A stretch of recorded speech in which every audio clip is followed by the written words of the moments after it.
The rain came down in sheets.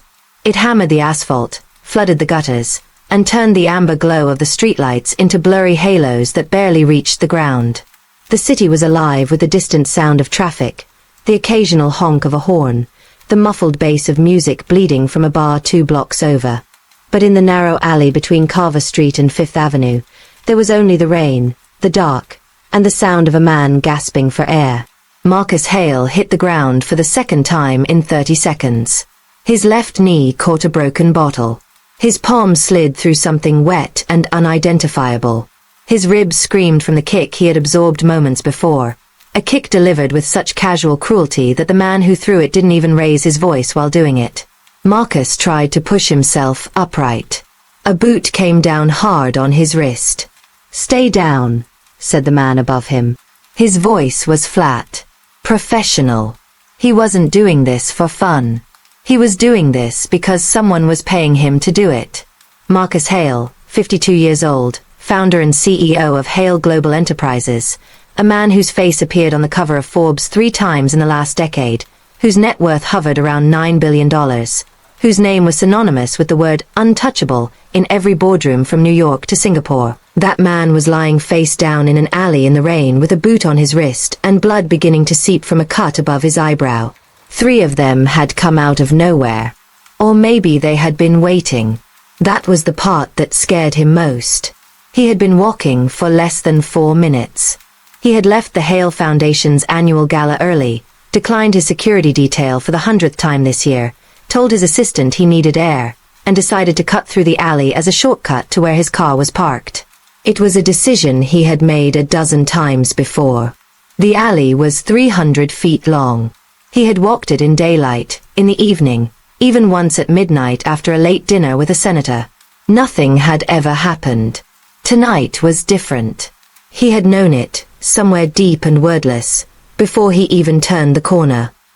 He had received a message earlier in the evening, slipped under his plate at the gala dinner like something from another century, a folded piece of paper with 7 words written in blue ink. "You should be careful tonight, Mr. Hale." He had stared at it for a long moment, then folded it back up and tucked it into his jacket pocket with the calm efficiency of a man who had received threats before and survived all of them. He had not told his security team. He had not called the police. He had not, crucially, reconsidered his walk. Now the boot on his wrist pressed harder, and Marcus Hale was beginning to understand the full cost of that arrogance. "Get him up," said a second voice, somewhere behind Marcus. "Quieter." That was the one who hadn't spoken yet. That was the one to be afraid of. The first man hauled Marcus upright by the collar of his $12,000 tuxedo jacket. Marcus came up coughing, one hand pressed to his ribs, blood mixing with rainwater as it dripped from his brow into his left eye. There were 3 of them. He could see them clearly now. The one holding his collar was built like someone who had spent a decade doing work that required being built like that. Thick neck, shaved head, a scar across his chin that had been stitched badly at some point and never quite healed right. He smelled like cigarettes and something chemical. Industrial cleaner, maybe. His eyes were empty. Not cruel, just empty, which was somehow worse. The second man was leaner, almost elegant in his stillness, standing with his arms at his sides and his hands open. He was the one who had given the orders. He watched Marcus the way a surgeon watches a patient, with total detachment and professional focus. The third was positioned at the entrance of the alley, back to the street, blocking any route of escape Marcus might have imagined he had. "You know what this is about," said the lean one. It was not a question. Marcus said nothing. He was buying time, which was something he was very good at. He had done it in boardrooms, in courtrooms, in congressional hearings. He could do it in alleys. "The Meridian deal," the lean man continued. "You were told to walk away. You didn't walk away. That's a problem for certain people." "Certain people," Marcus repeated, his voice steadier than his body had any right to be, "should have the courage to show their faces instead of hiring someone else to do it." The lean man almost smiled. "Confidence. I respect it." He nodded once at the man holding Marcus's collar. The blow came from the left, A short, vicious hook to the ribs that folded Marcus in half. He would have gone down again if the hand in his collar hadn't been holding him up. He gritted his teeth. He did not make a sound, and that small victory felt enormous. "We're going to keep doing this," the lean man said quietly, "until you understand that certain agreements cannot be broken." "I don't respond to." Another blow, same spot, same efficiency. Marcus's vision swam. He tasted blood now, copper and iron, the specific flavor of a bitten cheek. Rain ran down the back of his neck. His knee was giving signals he was choosing to ignore. This was not a robbery. He had understood that almost immediately. Robbers moved fast and got out. These men were measured, deliberate, patient. They were delivering a message.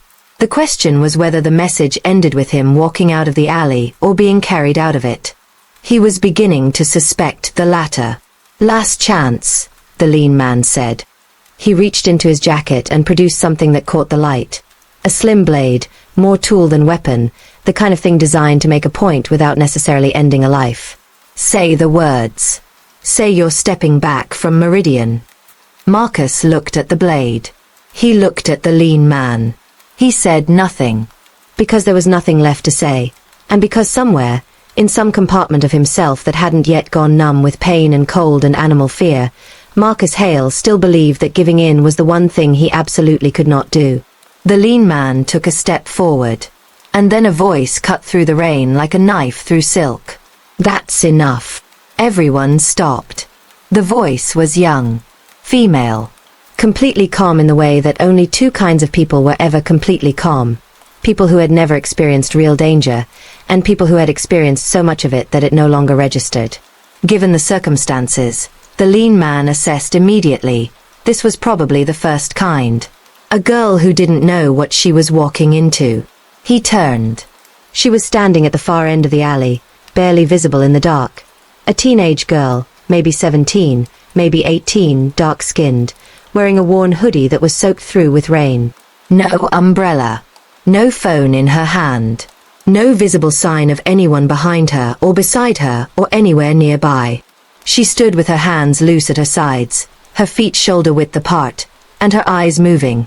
Not panicked, not wide with fear, but scanning. Reading the scene the way a reader schemes a page they've already read before. The man blocking the alley entrance turned to look at her. He was at least 6'2" and built accordingly. He actually laughed. It was a short, low sound, almost fond. "Kid," he said, "you need to turn around and walk away right now." She did not move. "I'm not going to say it twice," he added. "I heard you the first time," she said. "I just don't take instructions from people whose employers are about to spend 20 years in federal prison." The laugh died. Something shifted in the man's face. Not fear yet, but the thing that comes just before fear, the moment of recalibration when the brain realizes the situation is not what it appeared to be. The lean man's eyes narrowed. He looked at her more carefully now. "Who are you?" She ignored him and looked at the man holding Marcus's collar instead. "Devon," she said. The man went rigid. Every muscle in his body responded to that single word. His name, spoken by a stranger in an alley at night, spoken with the casual certainty of someone who had known it for a long time. "Devon Marsh," she continued, still in that same even tone. "You were hired 6 days ago. $14,000, half up front, half on completion. You were contacted through a proxy account, the same account that was used for the Bellwether job in 2021, which is already part of an active federal investigation. I assume you didn't know that last part when you signed on." Devon's hand had loosened its grip on Marcus's collar. The lean man was very still. "And you," she said, shifting her eyes to the lean man. "You're not a hired hand.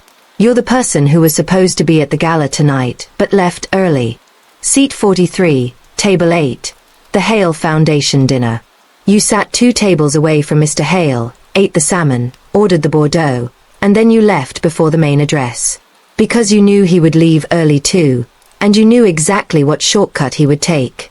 Because you've known this man for 11 years. The alley had gone absolutely silent except for the rain. Marcus Hale was staring at her with an expression nobody had ever seen on his face before. Pure, undisguised shock. The lean man's jaw tightened. "You don't know what you're involving yourself in."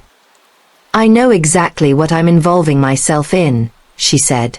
And then, unhurriedly, she reached into the front pocket of her hoodie and produced a phone.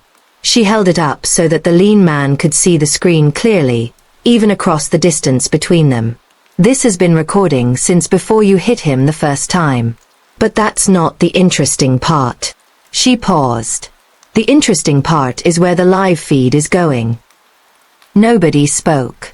"If you touch him again," she said, and her voice didn't rise, didn't harden, didn't perform anything. It just stated a fact the way you would state the temperature outside. "Your employer loses more than money tonight." "Not eventually. Tonight." The third man at the entrance had turned fully around now and was staring at her. Devon had let go of Marcus's collar entirely.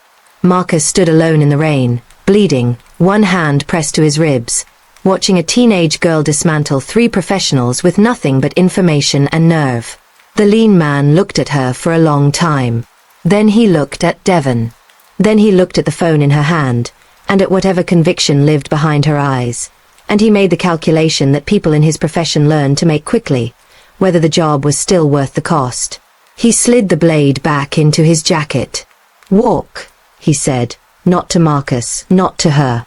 To Devon. To the man at the entrance. They were gone in under a minute. The alley was quiet. Marcus Hale stood in the rain and breathed. She crossed the alley toward him with the same unhurried pace she'd had from the beginning, tucking the phone back into her hoodie pocket. Up close she was younger than he'd thought, 17 at most, with sharp, watchful eyes and the kind of stillness in her face that takes most people several decades of hard living to develop. She crouched slightly to look at the cut above his eyebrow. "That needs pressure," she said. "I'm aware," he said. And then, because he was Marcus Hale and Marcus Hale did not accept charity without requiring an explanation first. "Who are you?" She pulled a folded bandana from her other pocket, clean, which surprised him, and pressed it firmly to the cut above his brow. She guided his hand up to hold it in place. She did all of this without answering his question. "Who sent the attackers?" he tried. "You already know," she said. "I want to hear it from you." She stepped back, arms folded across her chest, rain darkening her shoulders. "Raymond Voss," she said. The name landed in his chest like something physical. Raymond Voss. His chief operating officer. 22 years. The man who had stood at his side at the podium when Hale Global went public. The man who had been the best man at Marcus's first wedding. The man whose children called Marcus Uncle Marcus, and still sent him hand-drawn birthday cards every year until they were old enough to know better. Marcus was quiet for a moment. "You're certain?" The proxy account, the phone used to contact Devon, the behavioral pattern of someone who had access to your calendar and knew your habits, it all leads back to Voss. The Meridian deal cuts him out. He stood to lose approximately $40 million in commissions and equity over 3 years. That's what tonight cost. Marcus looked at her. "How do you know all of this?" She turned slightly, scanning the entrance of the alley the way she had scanned it when she first arrived. A reflex, not a performance. "I've been watching the situation for a while." "That's not an answer. It's the only one you're getting right now." She glanced at him. "Can you walk?" He tested his weight. His knee protested loudly. His ribs added their own complaint. "Marginally," he said. "Your car is on Clement Street. That's 3 blocks." She started walking toward the alley entrance without waiting for him. He followed. Of course he followed. For half a block he said nothing, concentrating on the business of walking in a straight line while his body staged a quiet rebellion against the request. The rain had eased slightly, from sheets to a steady drizzle that caught the streetlights and made the empty pavement look almost beautiful. "You called him Devon," Marcus said. "Yes. You knew his name. His rate. His connection to another investigation." "Yes. You knew Voss was at the gala." You knew my route. You knew, he paused, because the full weight of it was settling now. You knew what was going to happen. She didn't answer immediately. They had reached the edge of the alley and she stopped, looked both ways down the street with the automatic caution of someone who had grown up in a place where that habit was not optional, then turned left onto the sidewalk. You knew, he said again, following her. I did. Then why not go to the police? Why not warn me before I went into the alley? She was quiet for a moment. The drizzle pattered on the pavement around them. Somewhere ahead, a car alarm cycled through its sequence and stopped. Would you have listened? She asked. He opened his mouth, closed it. A teenager approaches the most powerful man in the room at a black tie gala and tells him not to take the shortcut home because his CEO hired someone to assault him, she said, with no particular inflection. What does that look like? He said nothing, because the honest answer was that it looked like a security risk to be escorted from the building. Besides, she added, quieter now, I needed it on record. Whatever Voss had planned, I needed evidence that could actually stick. A warning isn't evidence. What happened in that alley is. Marcus processed this. So you used me as bait. I protected you while using the situation as bait, she said. There's a difference. A fine one. A clear one. He almost smiled, in spite of the blood still seeping through the bandana he was pressing to his brow. You're very sure of yourself. I'm sure of what I know, she said. That's not the same thing. They walked in silence for almost a full block. A taxi swept past, spraying a fan of water from a puddle. Marcus stepped aside too late and caught the edge of it across his trousers. He didn't bother reacting. How long have you been watching? He asked. Long enough. That still isn't an answer. She exhaled, a short, precise sound that wasn't quite a sigh. 6 weeks. Since Voss started moving money into the proxy account. I picked it up through some channels I'm not going to describe to you. What channels? I said I'm not going to describe them. He looked at her sideways. There was nothing arrogant in her refusal. It was simply the boundary of someone who had learned that certain information, shared with the wrong person at the wrong time, became a liability. He recognized the instinct. He had spent 30 years operating on it himself. How old are you? He asked. 17. And you know more about my business operations than most of my board of directors. Your board of directors isn't paying attention, she said. I am. Marcus Hale, who had built an empire on the premise that attention was the most valuable currency in the world, had absolutely nothing to say to that. They reached Clement Street. His car was exactly where he had left it, a black Escalade, still and patient in the rain, his driver a motionless silhouette behind the tinted glass. The driver would say nothing when Marcus got in. He never did. It was one of the things Marcus valued most about him. He stopped on the pavement. She stopped 2 feet away. You never told me your name, he said. She looked at him steadily. No. I'd like to know it. I know you would. She glanced at the car, then back at him. You should get that eyebrow looked at tonight. Not tomorrow morning. Tonight. You've probably got 2 cracked ribs as well. Left side, 3rd and 4th. You'll know for sure when you try to breathe deeply. I'm familiar with cracked ribs, he said. Then you know they're not the kind of thing you manage with willpower. He almost smiled again. Who taught you to read injuries? Life.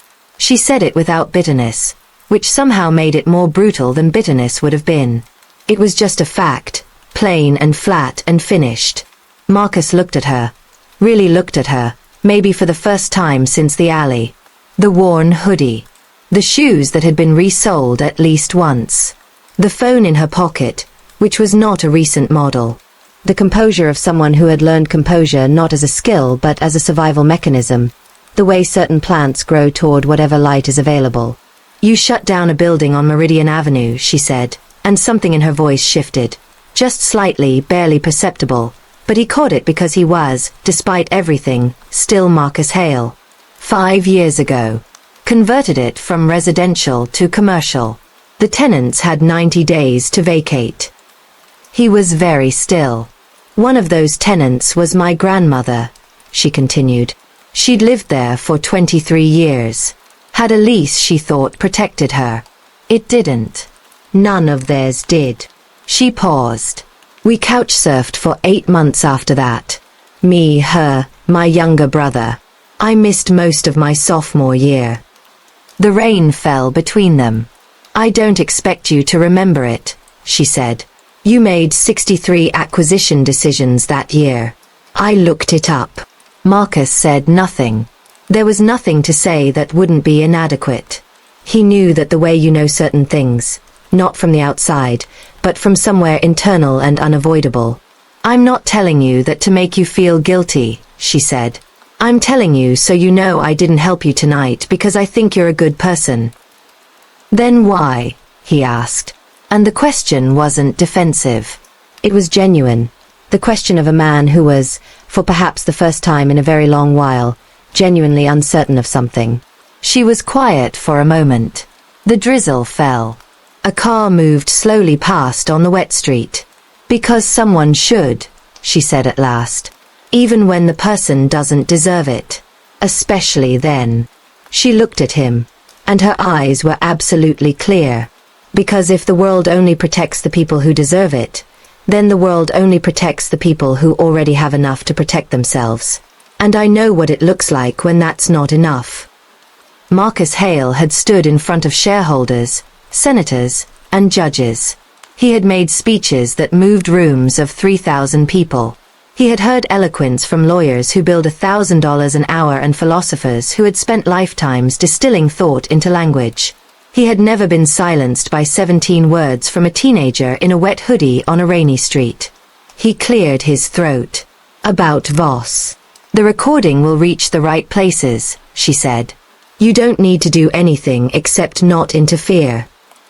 And the evidence you mentioned, the proxy account, has already been documented and is in the hands of people who know what to do with it. She said it with the finality of someone who has prepared for the follow-up questions and decided how many of them to answer. You'll hear from investigators within the week. Probably less. He studied her face. You prepared all of this. Not just tonight. This has been weeks of work. Yes. Why? He asked again, and this time the question was different. Not why help him, but why invest this much? She looked at him for a long moment, and something moved behind her eyes. Not quite emotion, but the shadow of it. The place where emotion had been before it was carefully folded and stored somewhere it couldn't interfere with the work. Because Voss was going to keep going, she said. With or without tonight. He had more planned. If you'd ended up in a hospital, or worse, it wouldn't have just been your problem. Companies like yours don't collapse quietly. People lose jobs. Pensions disappear. Whole supply chains go sideways. She paused. My grandmother's neighbor worked in the logistics division of one of your subsidiary companies. She would have been one of the first people laid off in a leadership crisis. Another pause. I think about those things. He did not say I don't, but they both understood that he could have. He looked down at the wet pavement, and then up at the pale arc of a streetlight above them, and then back at her. I'd like to help you, he said. Whatever you need. School. A job when you're older. Legal resources if your grandmother's situation. No, she said. Immediately. Quietly. Firmly. I'm not trying to. I know what you're trying to do, she said, and there was nothing unkind in her voice, just the unflinching clarity of someone who has been offered just enough for just long enough to know exactly what it costs. You want to make the transaction complete. You want to pay the debt so the ledger is even and you can go back to making 63 acquisition decisions a year without the weight of this one particular night on your conscience. I understand that. It's a very human impulse. He said nothing. But that's not what tonight is, she continued. Tonight is not a transaction. Tonight is just a night. You owe me nothing. I want nothing from you. Everyone wants something, he said. The businessman in him couldn't quite help it. She looked at him steadily. That's the difference between us, she said. And that was all. In the distance, sirens. Not close, but getting closer, moving through the city with that rising and falling wail that could mean anything. She looked in the direction of the sound, then looked back at him. You should get in the car, she said. I want to. Mr. Hale. She said his name for the first time, and somehow the familiarity of it, the simple directness of it, stopped him more effectively than anything else she had said all night. Get in the car. Let your people look at those ribs. Get some sleep. A pause. And maybe, she added, and her voice shifted slightly, took on something that wasn't quite warmth but was adjacent to it. When the Meridian deal closes, read the displacement reports that come with it. All of them. Not a summary. The actual reports. He looked at her. You won't remember every name, she said. I know that. But you'll remember that the names are there. And sometimes that's enough to change a decision. Not all of them. Just some. She looked at him quietly. Some is more than nothing. He held her gaze for a long moment. You're going to be remarkable, he said. Whatever you decide to do. She looked at him without expression for a beat. Then, very slightly, she looked away. I already am, she said, and there was no arrogance in it at all. Just the quiet certainty of someone who has had to know their own worth without anyone else confirming it. She turned and walked back up the street the way they had come, hands in the pockets of her soaked hoodie, unhurried, her footsteps quiet on the wet pavement. Marcus watched her go. His driver appeared at his elbow. The man had gotten out silently, as he always did when something had gone wrong, trained to materialize without being summoned and disappear without being dismissed. Mr. Hale, he said softly. Your face. I know, said Marcus. Should I call Dr. Reyes? Yes. He did not look away from the direction she had walked. She was already almost invisible in the dark, a shadow among shadows, the rain falling around her. And Gregory. His driver went very still. Gregory was his lawyer. The one he only called when things were irreversible. Yes, sir, the driver said quietly, and moved back toward the car to make the calls. Marcus stood on the wet pavement alone. He reached into the breast pocket of his ruined tuxedo jacket. The folded note was still there, slightly damp, but intact. He unfolded it and looked at the 7 words again in the amber light of the street lamp. You should be careful tonight, Mr. Hale. He turned it over. Nothing on the back. He looked up again. She was gone. He stood for another moment in the rain, and he breathed, carefully because of the ribs, and he thought about a building on Meridian Avenue that he hadn't thought about in 5 years, and about a girl who had lost 8 months of school because of a decision he had made in 6 minutes in a conference room with a view of the harbor. He thought about 63 acquisitions and what lived inside each number that the number itself couldn't hold. He thought about the word some. Some is more than nothing. He folded the note and put it back in his pocket. He walked to the car. He got in. He didn't call Raymond Voss. There was nothing to say to Raymond Voss. Everything that needed to be said about Raymond Voss was already on its way to the people who handled those things. Recorded in an alley by a 17-year-old girl in a wet hoodie who had prepared for 6 weeks and executed in 6 minutes, and then walked away from a billionaire's offer of gratitude without a single backward glance. The car pulled away from the curb. The city slid past the windows, wet and glowing, ordinary and infinite, full of lives that Marcus Hale had never thought to read the fine print of. He reached into his jacket again. Not for the note this time. For his phone. He found his COO's name in the contacts. He stared at it for a long time. Then he scrolled past it and pulled up his legal team's group thread instead. He typed, *, we need to talk. Tonight. All of you. *. He put the phone face down on the seat beside him. Outside, the rain began to ease. The city breathed. Somewhere on a wet street 3 blocks behind him, a girl in a worn hoodie who had once lost 8 months of school and couch-surfed with her grandmother and her little brother walked through the night that she had quietly, methodically, and without fanfare made a little bit safer. She didn't look back. She never did. And that's the story. A man who had everything learned in 40 feet of alley what no boardroom had ever managed to teach him. That power and safety are not the same thing, that wealth and worth are not the same thing, and that the most remarkable people in any room are often the ones that no one thought to look at twice. If you made it this far, you already know what kind of person you are. You're the kind who finishes things. The kind who pays attention when the story is worth following. If this hit different for you tonight, drop a comment below and tell me which part stayed with you. Was it the alley? The conversation on the street? That last line she said before she disappeared? And if you're new here, welcome. Hit that subscribe button, because stories like this one are what we do. Every single week.